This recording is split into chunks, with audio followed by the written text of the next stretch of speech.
Hi, this is Paul from Reliable POD, and this is a tutorial on how to use our templates for Canvas for creating Canvas prints in the app.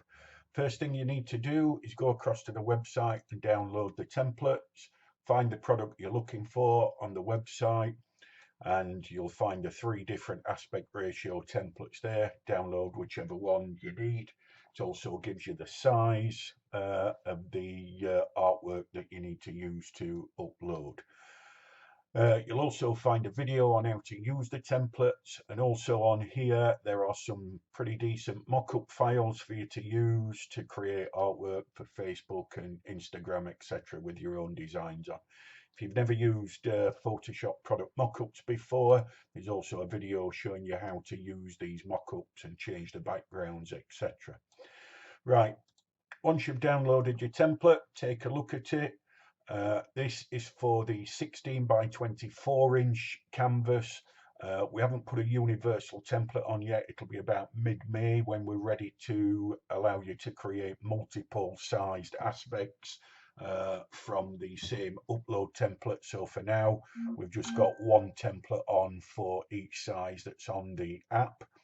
The image size that you need to upload is 5,600 by 4,000 pixels. And note, that's pixels, not millimeters. You want to upload that at 200 dpi. The critical area is the blue area. Anything that you place in here will definitely be printed on the front of the canvas. Anything that's in the red area will go for the wraparound that wraps around the back, so it'll come down the sides and onto the back and will probably be lost as we create the canvas. Make sure as well, when you upload your image, you make sure it fills all the way up to the outer edge. Don't stop it just here, because then it'll be too small to wrap around the canvas when we print it. So first thing to do, create your design. Make sure it's the right size. As you can see here, 5,600 pixels by 4,000. Copy that, paste that onto your template. That should fit perfectly. If you want to check that everything is in the area and will be printed off, come down to your opacity slider down here, move it down to about 40%. And you can see that everything you need is going to be printed within the blue area.